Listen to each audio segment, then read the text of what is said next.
Good afternoon to all. I am Ravika from Satam Group of Institute. आज का जो बच्चे हमारा सब्जेक्ट है practice and principles of management, जिसे हम पीपीएम भी कहते हैं।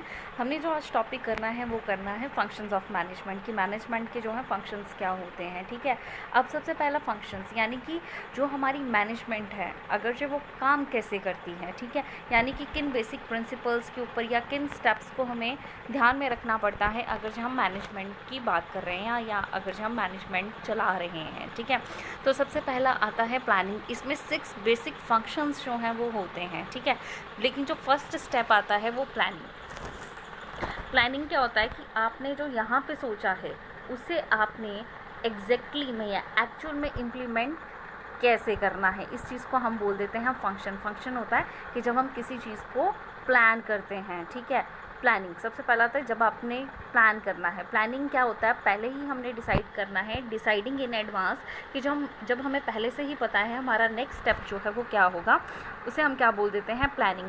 प्लानिंग या डिसाइडिंग इन एडवांस में आता है व्हाट टू डू, करना क्या है, कैसे करना है, व्हेन कब करना है और कौन इस चीज़ को करेगा, या ये जो काम है ये किसके द्वारा किया जाएगा। ये जो है एक ब्रिज होता है। ब्रिज का बेसिक जो फंक्शन है वो क्या होता है कि जो दो जगहों का गैप होता है या दो एरियाज़ को कनेक्ट करना। तो प्लानिंग जो है ये एक तरह का ब्रिज है जो हमारे माइंड में एक प्लानिंग चल रही है उसे एक्चुअल में कैसे इम्प्लीमेंट करना है, इस चीज़ को क्या करता है, कनेक्ट करता है। ठीक है, अब बोलते हैं जहाँ पे हम आज हैं और हमें जो है पहुँचना कहाँ पे है, ये हमें कैसे पता चलता है, हमारी प्लानिंग के साथ। और प्लानिंग का मतलब क्या है, डिसाइडिंग इन एडवांस। ठीक है, तो बोलते ये जो है सेट करता है गोल्स, किसके, ऑर्गेनाइजेशन के, कि हमारे ऑर्गेनाइजेशन के जो गोल्स हैं वो क्या हैं। ठीक है, नेक्स्ट, ठीक है, ये हो गया प्लानिंग। अब बोलते प्लानिंग होती क्या है, प्लानिंग का बेसिक फंक्शन जो है वो क्या है मैनेजमेंट में, बोलते ये डील करती है कि हमने फ्यूचर्स के एक्शंस को या फ्यूचर में जो हमने डिसाइड क्या करना है वो हम पहले से ही करके रखते हैं। ठीक है, अब बोलते ये जो है ये हमारी एक तरह की प्री अचीवमेंट होती है। ठीक है, कि हमने पहले ही अपने गोल्स को डिसाइड करके रखा है और उन गोल्स को हमने अचीव कैसे करना है ये भी हम लोग क्या है पहले से ही देख कर चलते हैं। ठीक है, ये एक तरह की एक्सरसाइज, ये जो है प्रॉब्लम सॉल्विंग या डिसीजन मेकिंग एक्सरसाइज होती है, प्रैक्टिस होती है।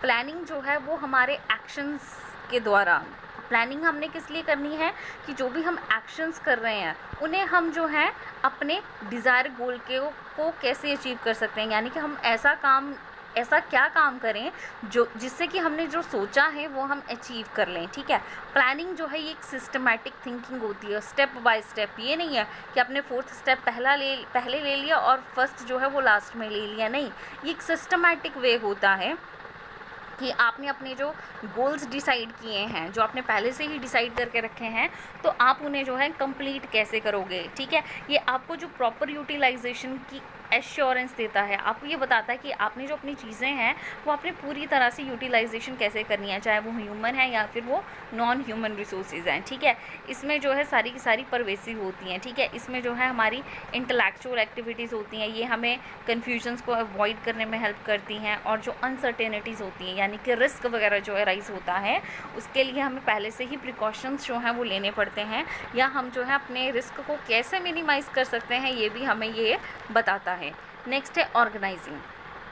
ऑर्गेनाइजिंग का मतलब क्या होता है कि हमने फिज़िकल, फाइनेंशियल या ह्यूमन रिसोर्सेज को जो है एक ऐसे रिलेशन में लेके आना है, प्रोडक्टिव रिलेशन में लेके आना है कि हमने उसे एक जो है अपने ऑर्गेनाइजेशन के गोल्स को अचीव करना है। प्रोडक्टिव का मतलब यहाँ पे क्या बताया गया है, प्रोडक्टिव का मतलब कि जिससे आप कोई रिज़ल्ट जो है वो अचीव कर सको, या जिसका आपको पता हो कि नहीं इससे जो है हमें ये इफ़ेक्ट जो है वो मिलेगा। अब ऑर्गेनाइज़ करना बिज़नेस को, ठीक है, हमारा जो हेनरी फ्योल है ये जो है ये फादर हैं हमारे मैनेजमेंट के। ठीक है, तो इन्होंने जो है ऑर्गेनाइज़ करना है बिज़नेस को, और ये जो है हम प्रोवाइड करते हैं हर एक चीज़ जो कि हमें यूज़फुल होती है। ठीक है, यानी कि ऑर्गेनाइजेशन जो है, ऑर्गेनाइज होता है बिज़नेस को एक सिस्टमैटिक वे में चलाना और उसको हर एक चीज़ प्रोवाइड करवानी, चाहे उसकी फंक्शनिंग को जो इफ़ेक्ट ना करे, जैसे कि रॉ मटेरियल टाइम पे आना चाहिए, टूल्स, कैपिटल या पर्सोनल्स। अब जो हम ऑर्गेनाइज़ करते हैं बिज़नेस को, इसमें जो है हमारे पास कि हमने ह्यूमन या नॉन ह्यूमन रिसोर्सेज को किस तरीके से चलाना है कि हम जो है अपने ऑर्गेनाइजेशन के स्ट्रक्चर को देखते हुए अपने ऑर्गेनाइजेशन के गोल्स को क्या करें, अचीव करें। चाहे हमारे पास रिसोर्सेज की कमी है, लेकिन उस कमी को हमने कैसे जो है वो कंप्लीट करना है, ये हमें कहाँ से पता चलता है, हमारे ऑर्गेनाइजेशनल स्ट्रक्चर से। ठीक है, नेक्स्ट है इस्टेब्लिशिंग द फ्रेमवर्क, यानी कि हमें वर्किंग जो है उसे जो है पोर्ट्रेट करना पड़ेगा, उसे जो है वन बाय वन जो है कि हमने कितने यूनिट्स खोलने हैं, उसके सब यूनिट्स कहाँ पे होंगे, डिपार्टमेंट में हमें क्या ज़रूरत है। ठीक है, इसमें जो है पोस्ट या डेजिग्नेशंस जो हैं वो हमने कितनी लेके आनी है, एक तरह से एम्प्लॉयमेंट जनरेशन कितनी करनी है, कैश कितना चाहिए हर एक डिपार्टमेंट में, या हर एक डिपार्टमेंट में जो है नीड्स क्या क्या अराइज हो सकती हैं, उन्हें हमने पहले से ही एज्यूम करके फुलफ़िल करने की कोशिश करनी है।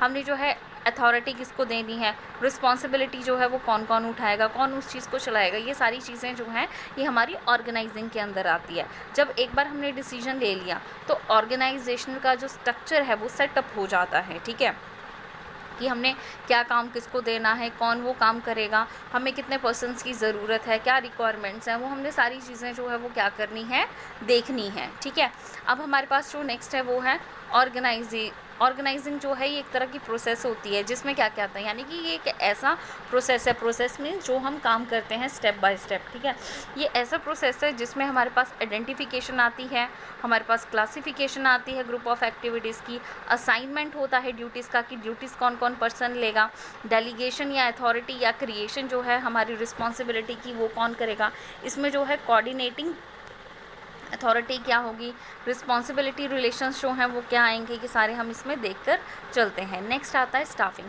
स्टाफिंग में सिंपली क्या होता है, जो भी हमारी रिक्रूटमेंट होती हैं, सिलेक्शंस होती हैं, ठीक है, कि हमने अपॉइंटमेंट कैसे करना है एम्प्लॉयज़ को, कौन कौन से ड्यूटीज़ उन्हें देनी है, हमने जो है एम्प्लॉयज़ को क्या क्या देना है, ट्रेनिंग या डेवलपमेंट कैसे करनी है, और लास्ट में उनकी परफॉर्मेंस को कैसे इवैल्यूएट करना है, कौन कौन से ऐसे तरीके हैं जिसके द्वारा हम उनकी जो है परफॉर्मेंस को इवैल्यूएट करेंगे। ठीक है, और ये जो फंक्शन होता है ऑर्गेनाइजेशन का, स्ट्रक्चर का, ये इस मैनर में होता है कि स्टाफ जो है उसकी बहुत ज़्यादा इम्पोर्टेंस है कुछ सालों से पिछले। ठीक है, लेकिन हमने जो है टेक्नोलॉजी एडवांस कर दी है, अपना साइज़ जो है बिज़नेस का वो बढ़ा दिया है, कॉम्प्लेक्सिटी जो है वो ह्यूमन के बिहेवियर में आ गई है। ठीक है, मेन पर्पस जो है स्टाफिंग का वो क्या है, right person at right place.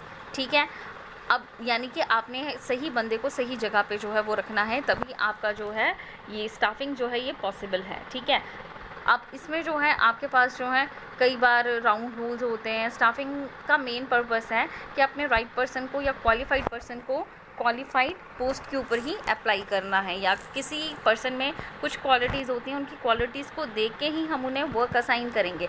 अब स्टाफिंग में क्या क्या आता है, इसमें मैन पावर आ जाती है, यानी कि हमारी लेबर, ह्यूमन। ठीक है, रिक्रूटमेंट करना है, सिलेक्शन करनी है, उनकी प्लेसमेंट करनी है, देन उसके बाद उनको ट्रेनिंग या डेवलपमेंट देना है, रेम्यूनरेशन देना है, सैलरीज देनी है। ठीक है, रेम्यूनरेशन का मतलब होता है सैलरीज, या हम इन्हें जो पे करते हैं, उनका परफॉर्मेंस अप्रेजल क्या है, उन्हें प्रमोशंस या ट्रांसफ़र्स जो है वो किस किस को देनी है, ये सारा जो है स्टाफिंग के अंदर ही आता है।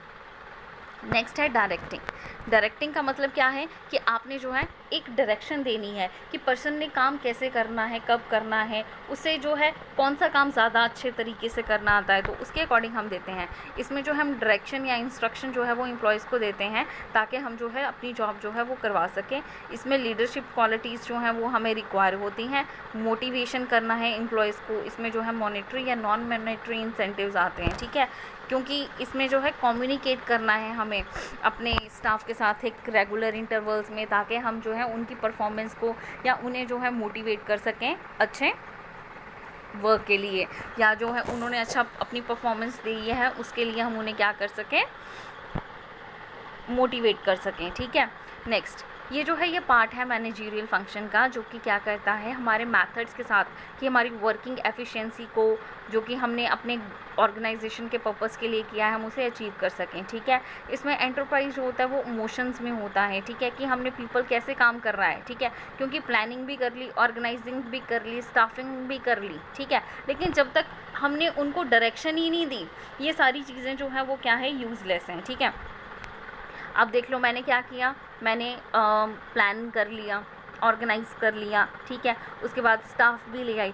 लेकिन जब तक मैंने उन्हें बताया ही नहीं कि उन्होंने करना क्या, तो क्या ये चीज़ पॉसिबल है? नहीं, ठीक है। तो इसमें जो है स्टाफिंग, ये बहुत डायरेक्टिंग जो है ये बहुत ही इंपॉर्टेंस रखती है। इसमें डायरेक्टिंग में क्या आ जाता है? सुपरविज़न आ जाता है, ठीक है। सुपरविज़न का मतलब होता है हम उन्हें देखते रहते हैं, कौन सा पर्सन, ये एक्ट होता है कि हम लोग देखते हैं कि पर्सन काम कर रहे हैं या फिर नहीं कर रहे हैं, ठीक है। और अगर हमें लगता है कि पर्सन गलत काम कर रहा है तो हम उन्हें डायरेक्शन देके अपना काम जो है सही करवा सकते हैं। मोटिवेशन का मतलब क्या होता है कि हम उन्हें इंस्पायर करते हैं उनके अच्छे वर्क के लिए, ताकि वो अपना काम और मेहनत और ईमानदारी के साथ करें। नेक्स्ट है लीडरशिप। लीडरशिप होता है जिसमें हम उन्हें, मैनेजर जो है गाइड करता है या वो उनके वर्क से इन्फ्लुएंस होकर सबॉर्डिनेट्स को डिज़ायर्ड डायरेक्शन देता है कि उन्हें कहाँ पे काम करना चाहिए। कम्युनिकेशन क्या होता है कि हमने इन्फॉर्मेशन जो है, अपना एक्सपीरियंस, ओपिनियंस, ठीक है, वो एक पर्सन से दूसरे पर्सन को बताने हैं ताकि हम एक दूसरे को अच्छे से समझ सकें। नेक्स्ट है कंट्रोलिंग, ठीक है। कंट्रोलिंग जो है वो क्या होता है कि आपने मैच करना है। कंट्रोल होता है कि ये तो सारी चीज़ें कर ली, लेकिन आपने इसको कंट्रोल ही नहीं किया कि कौन सा काम कब कैसे और कहाँ होना चाहिए। इसमें क्या करना है, आपने मैच करना है एक्चुअल परफॉर्मेंस को किसके साथ, जो कि आपने प्लान की थी, ठीक है। अगर जो प्रॉब्लम आती है तो आपको उसका रीज़न पता करना है कि वो प्रॉब्लम क्यों आई है, और उसके लिए जो है आपने करेक्टिव मेजर्स जो हैं वो लेने हैं, ताकि आप जो है उसने क्या कर सको, कंट्रोल कर सको, ठीक है। क्योंकि विदाउट प्रॉब्लम तो ऐसा है ही नहीं कि कुछ भी आप कर लो, ठीक है। हर एक चीज़ में जो है प्रॉब्लम आती ही आती है, ठीक है। तो ये जो है, ये कुछ स्टेप्स हैं जिसके थ्रू हम क्या कर सकते हैं। सबसे पहले हमने अपना एक स्टैंडर्ड परफॉर्मेंस जो है वो बनानी है, फिर उसे मेजर करना है एक्चुअल परफॉर्मेंस के साथ, फिर हमने कंपैरिजन करना है एक्चुअल परफॉर्मेंस को अपने स्टैंडर्ड्स के साथ, और उसके बाद हम लास्ट में अपने करेक्टिव मेजर्स जो हैं वो ले सकते हैं, ठीक है। इसमें कोई भी प्रॉब्लम है आप पूछ सकते हैं। Thank you class.